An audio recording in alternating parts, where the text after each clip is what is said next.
What's going on, guys? Mitch from RespectMyRegion.com coming back from the 2022 MJBizCon. We're standing on top of the press booth, changing it up, going to higher altitude as we have higher conversations. I'm here with Chris LaPorte of REST. How you doing today, Chris? Doing fantastic, brother. How are you?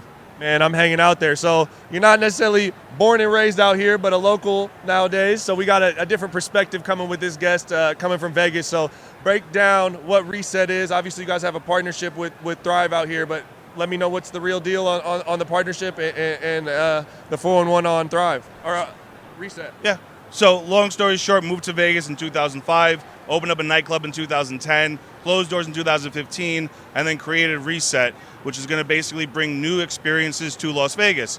And we helped from the regulatory side of things. I know, boring, but we helped get the laws done. And now, as of October of this year, we can finally have social use lounges. And, you know, cannabis lounges are a hot conversation in cannabis. We were just at Hall of Flowers. It was one of the biggest topics we found. Interviewing guests out there, it was either talking about lounges coming online, creating products for the lounge experience. You know, it's going to change the game.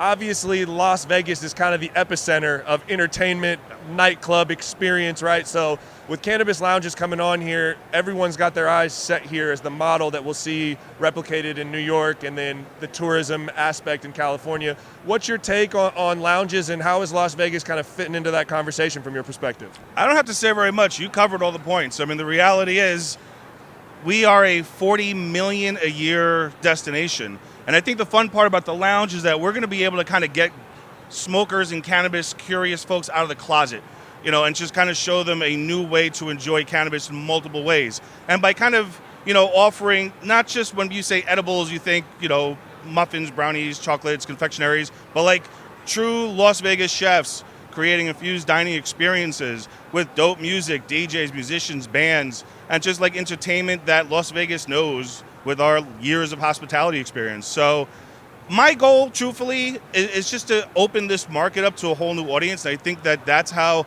this particular way of doing social use lounges will work. And, you know, I would agree. I think the Canna Curious element is unique, right? A lot of people in cannabis talk about that demographic.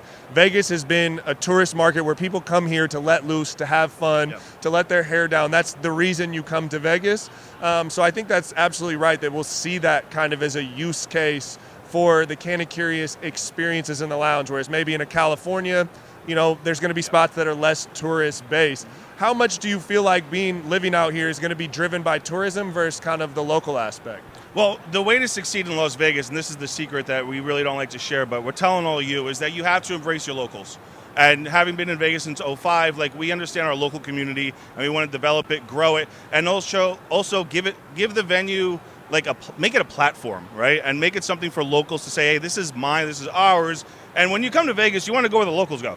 And so what it comes down to is, as long as we're doing the right thing with our locals, then it's going to open up for tourism. And I do think we could see this translate as, again, cannabis as an industry just opens up to a large audience. Absolutely. The locals are the real influencers. When people come out here and want to find something, it's most likely something online written by a local or someone they know that lives out here puts them on game. Obviously, being a local, MJBizCon's in your backyard, but this is like the Super Bowl of the cannabis industry. What's your experience been? What are you looking to do this year at the conference? I mean, I'm just here to see all the people, because I'm now people watching altogether. I remember it was 6 or 7 years ago at the Rio, and now to see them 2 floors in the convention center, I've seen many conferences coming to Las Vegas. This is massive. And just seeing, like, I'm going to age myself, but all the machinery, I just want to put like a glove on it and Laverne and Shirley that thing. But like at the end of the day, to see all these different levels of business all kind of coming together and trying to see, like, how do I bring all of these groups together into a venue? That's why I'm here. Like, let's see all the different aspects of the business. How can we use our venue to promote all these things? It's going to be dope. I love that, man. We are at the 2022 MJBizCon. Chris LaPorte of REST.